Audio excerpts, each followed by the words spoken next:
Today on The Breakdown, when was your red pill moment?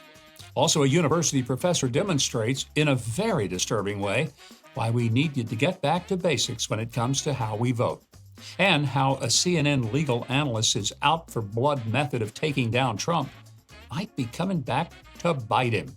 Hello, I'm Mike Huckabee with your January 23rd edition of The Breakdown. If you haven't already, I hope you'll subscribe to the channel below and click the notification bell. And be sure to leave a like so that YouTube is more likely to show this video to Democrats. They need it. Well, the best lead-in for today's commentary on imploding Big Brother narratives has got to be Victoria Taft's column for PJ Media, which asks the question, when was your red pill moment? If you've seen the movie The Matrix, and probably even if you haven't, you know that being red-pilled means having your eyes open to the reality that everything you've been told is a lie. For many, this moment was when you learned that the FBI knew all along that Hunter's laptop was real, and they knew it in November of 2019 when they confiscated it from John Paul Mac Isaac, but then constructed an elaborate hoax to hide the truth of it from the public, gaslighting them into thinking that it was, of course, Russian disinformation. Some extremely gullible people actually still believe this. We don't know yet for certain, but this lie might have been the most productive way in which the 2020 election was rigged. Setting aside for the moment the possibility of hacked voting machines, I'll get back to that, a poll of 6 swing states by the Media Research Center following the 2020 election showed that 17% of Joe Biden voters would not have voted for him if they had known about one or more of 8 news stories about Joe Biden that the news media had failed to cover properly, including the one about him being involved in business dealings in Ukraine. Of course, the same news media that failed to cover the real laptop story dismissed the MRC poll as too partisan. Phil Bump at the Washington Post couldn't even use the word censoring to describe what they'd done with the laptop story. He merely called it limiting. The claim that the laptop was fake was just one of many lies that you may have been red-pilled with. How about the lie that Trump was working on behalf of Vladimir Putin? Or an allegation that California Representative Adam Schiff said that he could back up with hard evidence, the hard evidence that he never produced?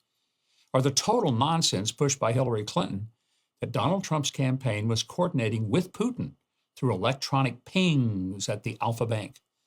Or on another subject, that the lies that came from the CDC force-fed to you on social media about the need for police state-style COVID lockdowns, masks on 2-year-old kids, and endless vaccines and boosters to stop transmission.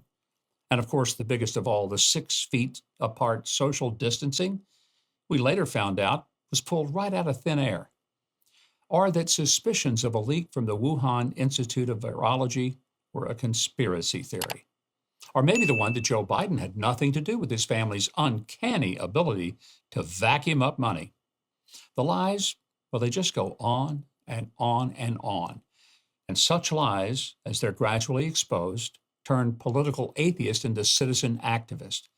They're sick to death of having their intelligence insulted with the constant deception and, frankly, want to do something about it. On the issue of hackable voting machines, we are getting closer to the truth about that as well. Professor Alex Halderman, professor of computer science and engineering at the University of Michigan, wrote about his findings in a blog post on Wednesday, saying that his team's examination of the touchscreen ballot marking devices, or the BMDs, of course we have to have initials for everything, don't we? Anyway, they showed vulnerabilities in nearly every part of the system. The BMDs can even be attacked on a large scale over a wide area without needing physical access to any of them. Obviously, I'm no cybersecurity expert. I can't make a determination on the hackability of electronic voting systems. Certainly, we can't claim to have proof that the machines were indeed hacked back in 2020. I mean, how could we? Only allegations by experts that they can be. I'm simply relating to you what these experts have testified under oath in court. But as of now, this conclusion comes not just from a 2.5-year-old report, but from an in-person demonstration in the courtroom just this past Friday. We're going to be getting more information on this today, but Professor Haldeman reportedly hacked a voting machine and changed the tabulation right in front of the judge, Judge Totenberg in Georgia. And all he used was a pen. I've been promoting old school, non-electronic voting for a long time nationwide, and it seems like they're making a very good case for it.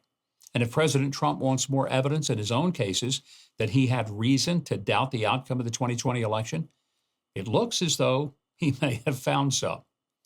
And speaking of the cascade of cases being brought against Donald Trump in this election year, Revolver News investigative journalist Darren Beattie recently called attention to one of the biggest players all along in that game, CNN legal analyst Norm Eisen.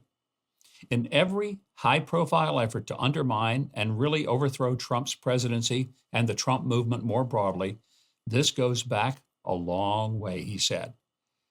Eisen runs CREW, C-R-E-W, whom you'll recall brought the lawsuit in Colorado trying to get insurrectionist Donald Trump off the GOP primary ballot.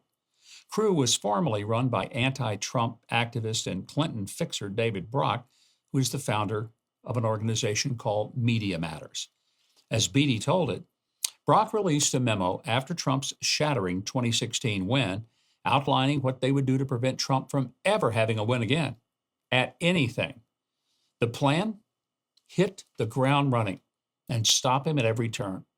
CREW was responsible for over 100 legal actions against President Trump, as well as his entire administration, starting with that ridiculous emoluments clause litigation, which was drafted before Trump was even sworn into office. That targeting of Donald Trump is something that his attorneys apparently plan to bring up in his Mar-a-Lago classified documents trial scheduled to start in May. Judging from their brief file last Tuesday, they seem to be gearing up to say that the case was manufactured from the beginning, a crusade started by the National Archives, undertaking with the aim of kneecapping Donald Trump ahead of the 2024 election. And yes, they do raise the possibility of White House involvement, requesting to see communications between Special Counsel Jack Smith's team and the Biden White House. As the cases against Trump are systematically falling apart, it seems that the time is just about up for Jack Smith's case against Trump. The next case to fall after that will be the basket case, Joe Biden. Well, thanks for watching. I hope you'll consider subscribing to the channel and clicking the notification bell below. Be sure to leave a like if you enjoyed the video.